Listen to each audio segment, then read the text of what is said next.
আব্বু এবং আম্মু তারা বড়ই ভাগ্যবান, যাদের বুকের মানিক হলো হাফেজে কুরআন।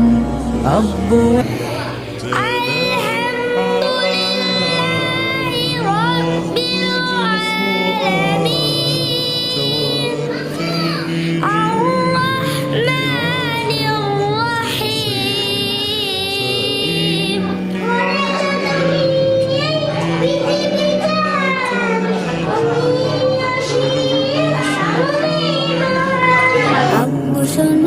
আম্মু শোনো চক সিলেট যাও হাতে, পাঠশালাতে যাব না মা, যাব নুরানিতে। ওই পাঠে আর যাব না মা, যাব মাদ্রাসাতে।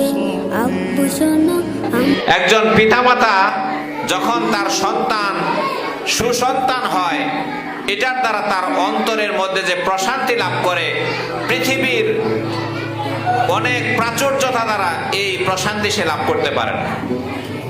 এজন্য আল্লাহ রাব্বুল আলামিন আমাদেরকে একটি দোয়া শিখিয়েছেন, রব্বানা হাবলানা মিন আজওয়াজিনা ওয়া যুররিয়াতিনা কুররাতা আয়ুনি ওয়াজআলনা লিল মুত্তাকিনা ইমামা। হে আল্লাহ, আপনি আমাদেরকে এমন সন্তান দান করেন যেই সন্তানের মাধ্যমে আমাদের চোখের শীতলতা চলে আসে, অন্তরে প্রশান্তি লাভ করে।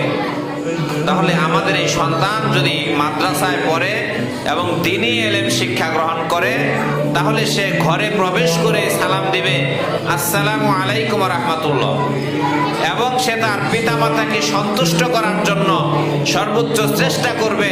তাই কোরআনকে যত বেশি, কোরআনের পথে, কোরআন শেখানোর পথে সন্তানকে যত বেশি এই আপনার কি অর্থ ব্যয় করা হবে, এই অর্থটাই কাল কিয়ামতের দিন আমার আপনার নাজাতের জন্য ওসিলা হয়ে দাঁড়ায় যাবে।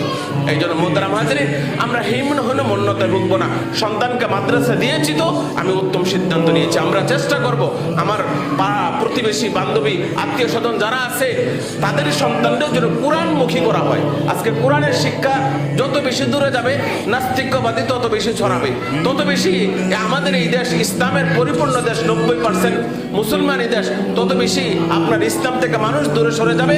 তখন মানুষ মারামারি, হানাহানি, কাটাকাটিতে লিপ্ত হবে, দঙ্গ ইত্যাদি তখন বেশি হবে। এই যে বাচ্চা সূরা ফাতিহা বললো, অনেক গার্জিয়ান আছে, আমি এটাকে লজ্জা দেওয়ার জন্য বলতেছি না, এখানে যারা বসে আছেন এই বাচ্চা যেমন করে বলছে এমন করে অনেক গার্জিয়ান পারবে না। রাইট বলছি, অনেক গার্জিয়ান পারবে না।